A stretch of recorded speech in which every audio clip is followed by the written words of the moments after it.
Fox News lately has been in a bit of trouble. There's been a lot of talk about how, it might be a little bit past its prime.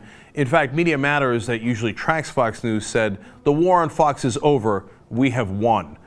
Because the whole point was to point out that Fox News is a propaganda unit for the Republican Party, and that mission is fairly well accomplished. Well, in fact, Frank Rich wrote a very large article in New York Magazine about this, and he made some really good points that I wanted to share with you. Now, understand, yes, Fox News beat CNN and MSNBC in the ratings. In fact, they beat them combined. So give them credit on that. There's no question about that. But when you look into who's watching them, and you get a sense of perspective and context, and whether they're having a political effect, that's a different story. So first interesting fact that Rich points out, that between 1952 and 1988, Republicans had won 7 out of 10 presidential elections. They were doing pretty well. Now, since the rise of conservative radio and then Fox News, which dates back to '92, you had Rush Limbaugh already ascendant at that point, and then Fox News comes in '96. Well, Democrats have won 5 out of the 6 popular votes since that time. Okay, so not as well. Obviously, Al Gore won the popular vote and Bush became president anyway, but winning 5 out of the 6 popular votes, obviously the Democratic Party a little bit more popular. So if their aim was to make sure the Republicans win, well, it's a mixed record at best, right? Although Fox News, of course, had a huge role to play in 2000 in making sure Bush got the presidency, even though he did not win the presidency, either the popular vote or the electoral vote, based on a full recount of Florida. Now, when you look at present day, you see that they still have over 1 million primetime viewers. Well, that's not bad, especially compared to their competition. CNN has 568,000 primetime viewers, so they're getting their ass handed to them by Fox News.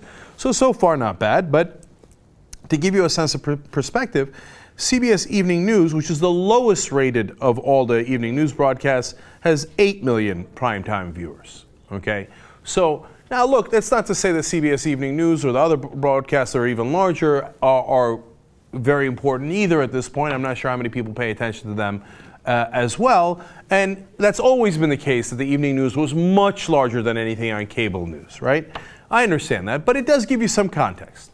Now we get to the beef. Now, the last time we checked in on Fox News, we only had the number for Bill O'Reilly's audience, and we knew that their average age back in '06 was 71 years old. So that's the number we'd been using.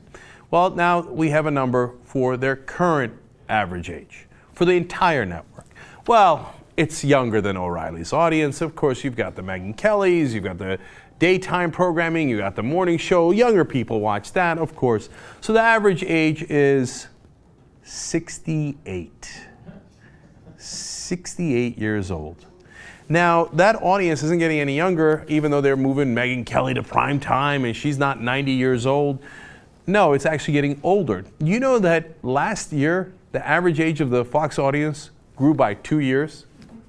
In 1 year, their average age grew by 2 years. Good luck to you, brother. Good luck to you.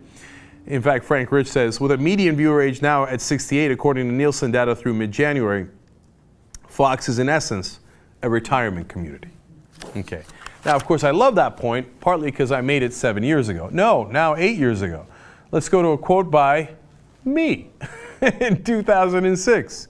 So it turns out this big, bad, powerful O'Reilly is basically doing a show at a senior citizen center. All right. Hey, look, great, and sometimes mediocre minds think alike. So, Frank Rich, I'm right there with you, brother. I've been with you all along. So that was, of course, O'Reilly's audience of 71 that I was referring to back then. Now, one more fun fact before we leave you on this. What percentage of their audience is black? Now, this is good. Hang in there. First of all, MSNBC does much better than the national average. 25% of their viewers are African Americans. Now, that makes sense because they have a lot of African American hosts. They give African Americans a voice. So that's very sensible. CNN is a little higher than national average, 14%. That's good. Broadcast networks are right around the national average. 12% of their viewers are black. Now, here comes the Republicans and Fox News. Mitt Romney got 2% of the black vote. Well played. Okay. Well, so that's disastrous. How about Fox News? 1.1% of their audience is black. Awesome. Okay. See, gee, I wonder if just old white men are watching them. I can't quite tell.